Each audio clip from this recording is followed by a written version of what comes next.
Bonjour et bienvenue sur notre chaîne intitulée Un jour, un verset, un message.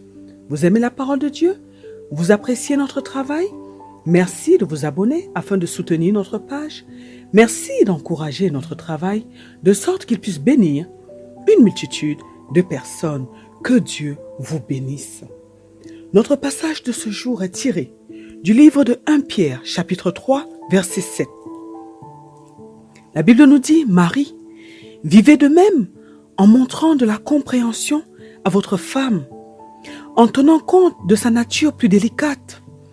Montrez-lui de l'estime, car elle doit hériter avec vous de la grâce de la vie. Agissez ainsi afin que rien ne fasse obstacle à vos prières. Dans le passage d'aujourd'hui, notre Dieu s'adresse aux hommes. Notre Dieu demande à l'homme de montrer de la compréhension à sa femme. Le Seigneur précise que la nature de la femme est plus délicate que celle de l'homme. Notre Dieu demande à l'homme de montrer de l'estime à sa femme, car elle doit hériter de la grâce de la vie avec son mari. Et pour finir, le Seigneur attire l'attention du mari sur un point important. Dieu dit à l'homme que s'il ne prend pas bien soin de sa femme, alors ses prières ne monteront pas vers Dieu son Père. Nous sommes aujourd'hui dans le livre de 1 Pierre. Pierre, qui a écrit donc ce livre, est un apôtre de Jésus-Christ, un homme au caractère fort. Pierre était appelé à l'origine Simon. Il est un pêcheur de Bethsaïda, un habitant de Capernaum avec sa femme. Et Pierre fut appelé avec son frère André à être disciple de Jésus-Christ. Le Seigneur le choisit par la suite afin qu'il puisse détenir les clés du royaume de Dieu sur la terre. Et il fut donc de son temps le chef des apôtres. Les écrits de l'apôtre Pierre illustrent sa progression. Il est passé de simple pêcheur à un puissant apôtre. L'apôtre Pierre est un homme qui a renié le Seigneur Jésus-Christ 3 fois, mais qui a obtenu le pardon du Seigneur et qui a été choisi par Jésus-Christ pour bâtir son Église, l'Église qui est l'épouse de Christ. Et l'apôtre Pierre a donc écrit 2 épîtres. Ce sont des lettres donc qu'il a envoyées aux chrétiens. Et nous sommes aujourd'hui dans la première épître de Pierre. Et cette épître s'adresse aux membres de l'Église qui vivaient dans les 5 provinces de l'Asie mineure. L'Asie mineure qui est située dans l'actuelle Turquie. Pierre donc estimait que les chrétiens à qui il avait adressé donc ces lettres avaient besoin d'être fortifiés, avaient besoin d'être encouragés dans leurs épreuves. Ils avaient besoin d'entendre des choses qui allaient fortifier leur foi. Et donc, pour préparer ces chrétiens aux épreuves qui allaient venir, Pierre leur a donc adressé cette lettre avec tous ses conseils, toutes ses recommandations, afin de les fortifier, de les encourager et de les amener à être victorieux face à leurs épreuves. Et le message de Pierre apprend, au travers de cette lettre, nous apprend également comment réagir donc face aux persécutions. L'apôtre Pierre indique que lorsque les saints souffrent, comme en étant des chrétiens donc, que nous devons nous réjouir en fait, en sachant que nous suivons en fait les pas de Jésus-Christ. Nous ne devons pas nous plaindre, nous ne devons pas murmurer, mais nous devons nous réjouir de ce que nous ne souffrons pas comme des bandits, comme des voleurs, comme des gens qui commettent le mal, mais que nous souffrons tout simplement parce que nous sommes des disciples de Jésus-Christ, parce que nous avons aimé à notre tour Jésus-Christ et qu'à cause de cela nous sommes persécutés. Dans la partie donc de cette lettre qui fait l'objet de notre étude aujourd'hui, l'apôtre Pierre parle donc au mari, concernant le comportement que le mari doit avoir vis-à-vis de sa femme. Dans notre passage d'hier, qui était tiré du livre d'Éphésiens, chapitre 5, verset 23, notre Dieu s'est adressé à l'homme et à la femme. Le Seigneur a demandé à l'homme d'aimer sa femme comme lui-même. Il a demandé à la femme de respecter son mari. Nous avons dit qu'il est important pour les conjoints de connaître les clauses de leur contrat de mariage. Et nous avons dit qu'ils doivent impérativement se former avant d'entrer dans le mariage et même pendant le mariage. Nous avons dit qu'il est important de s'approcher de celui qui a initié le mariage, donc Dieu, notre Créateur, afin de consulter Dieu et de savoir quoi faire lorsque cela est nécessaire. Nous avons dit que nous devons être des modèles pour la société et pour nos enfants, parce que nos enfants sont en fait la postérité de la femme qui va écraser la tête du serpent. Nous avons dit que le mari doit s'aimer lui-même pour pouvoir aimer son épouse. En effet, une personne qui n'est pas bien dans sa peau, une personne qui ne s'apprécie pas telle que Dieu l'a faite, une personne qui n'apprécie pas tout ce que Dieu lui a donné, une personne qui ne sait pas qui elle est ni où elle va, cette personne qui n'est pas heureuse ne pourra pas rendre une autre personne heureuse. Et donc, en tant que célibataire, nous devons être épanouis d'abord, heureux et en étant seuls, de manière à ce qu'en étant en couple, nous puissions amener cette joie surnaturelle, cette paix surnaturelle, ce bonheur à notre conjoint. Et nous avons également dit que nous entrons dans le mariage pour rendre notre conjoint heureux et non pour attendre que notre conjoint nous rende heureux. Le mariage est un sacrifice et nous sommes là pour donner. Car Christ a aimé et il a donné sa vie. Alors, l'homme doit faire de sa femme une merveilleuse version d'elle-même. Il doit travailler sur elle et en elle, afin qu'elle devienne un modèle qui va contribuer à l'avancement de l'œuvre de Dieu sur la terre. Nous avons dit que l'amour prend soin de l'autre, que l'amour couvre ses fautes, que l'amour l'élève et l'amour amène l'autre à ressortir le meilleur de lui-même. Nous avons dit que l'amour est fort et résistant et que l'amour rend l'autre heureux et épanoui. Nous avons dit que la femme doit respecter, honorer son mari et lui donner sa place de roi dans le foyer. Qu'elle doit prendre des dispositions au sein du foyer afin que son mari se sente comme un roi. Qu'elle doit lui donner sa place de dirigeant, sa place d'autorité dans le foyer. Lui donner sa place, la place de celui qui a le dernier mot. Nous avons dit que la femme ne doit pas chercher à prendre la place de la tête. Elle ne doit pas être une usurpatrice d'identité, non. Elle ne doit pas chercher à jouer le rôle de son mari, mais elle doit connaître son rôle d'aide, son rôle d'assistante, le rôle que Dieu lui a donné et elle doit se limiter à cela.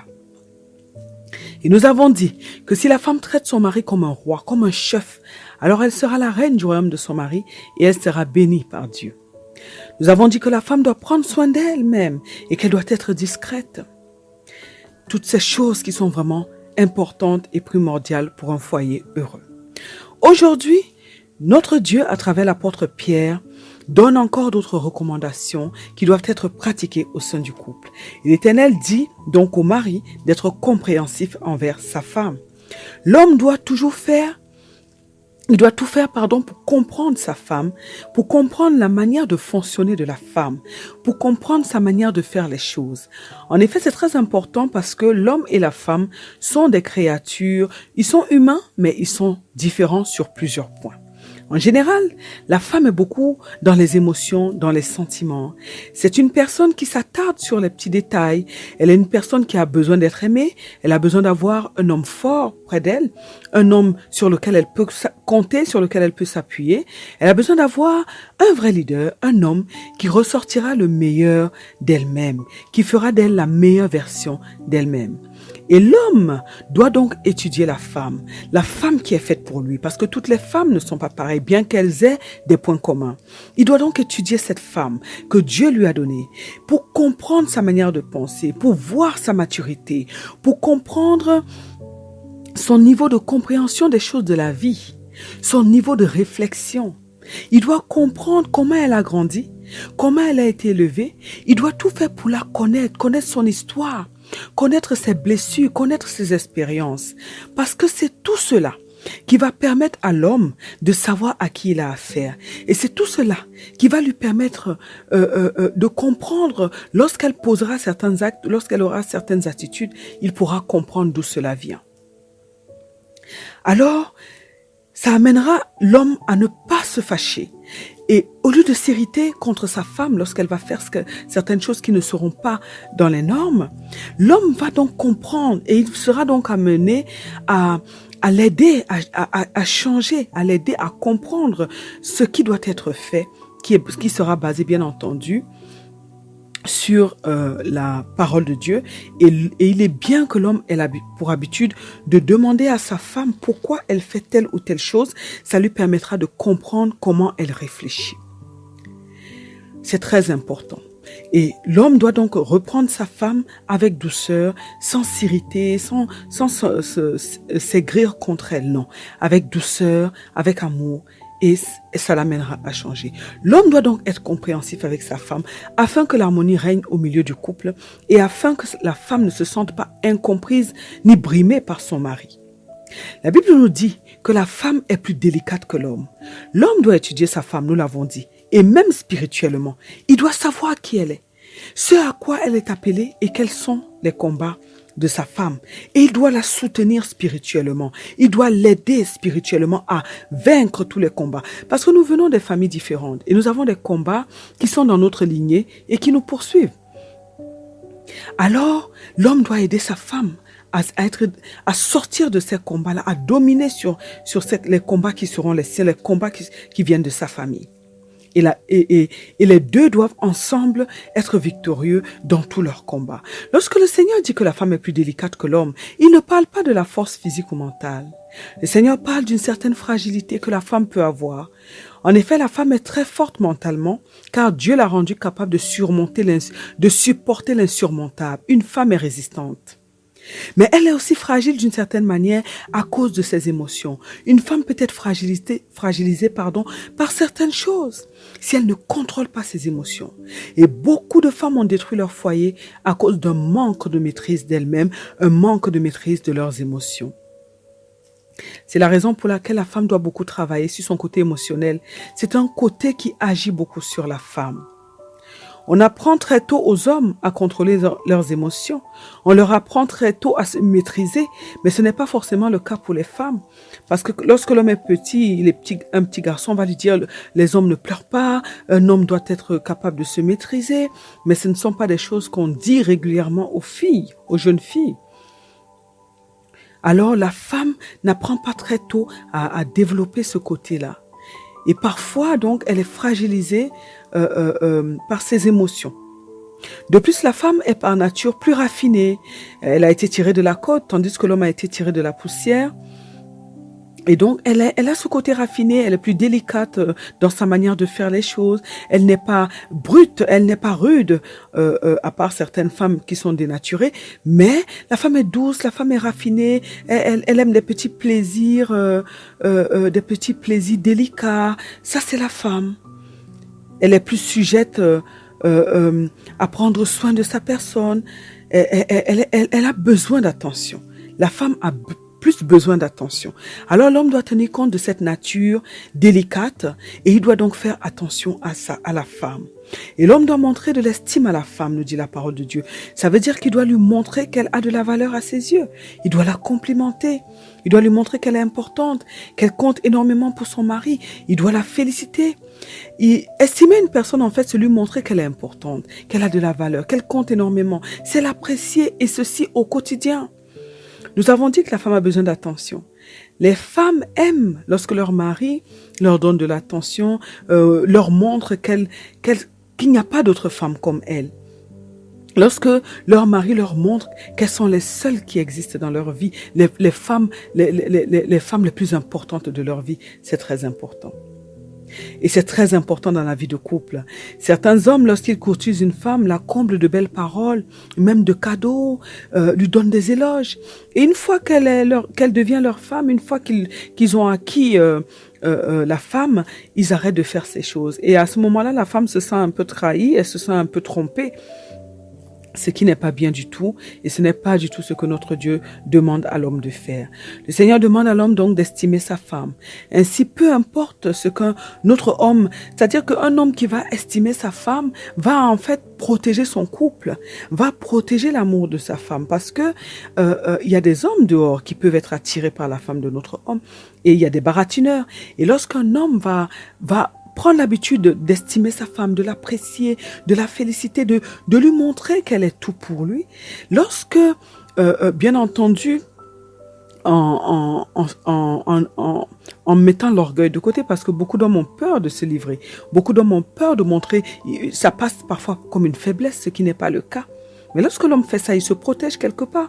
Parce que lorsque notre homme viendra pour complimenter sa femme, elle sait déjà qui elle est. Et elle sait qu'elle a un homme qui lui donne déjà cela. Elle n'a pas besoin de cela.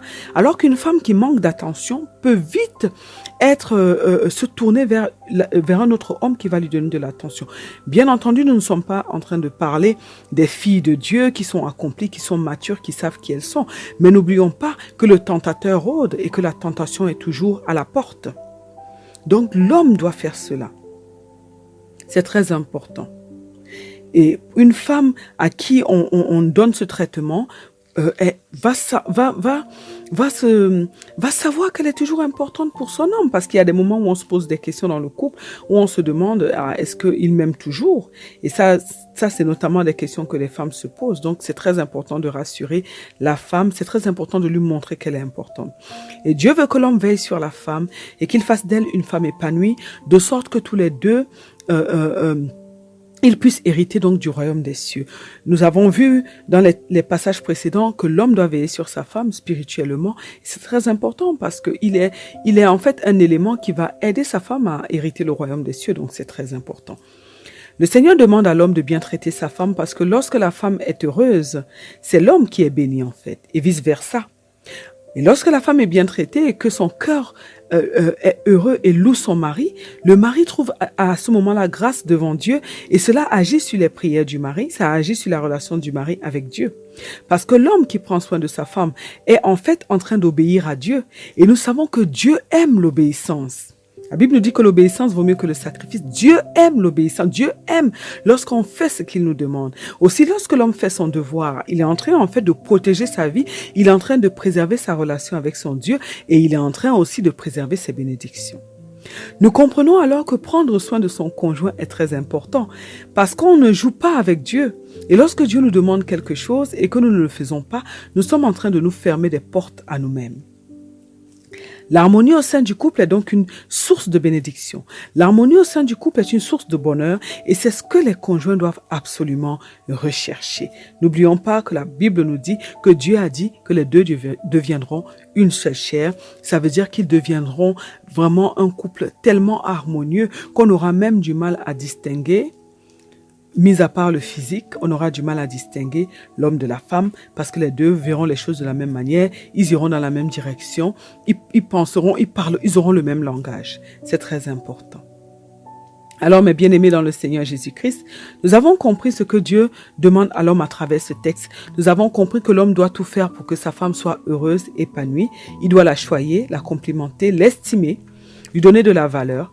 Il doit veiller à son bien-être et à son bien-être afin de préserver sa relation avec son Dieu.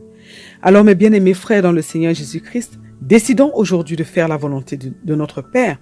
Décidons de prendre soin de notre conjoint.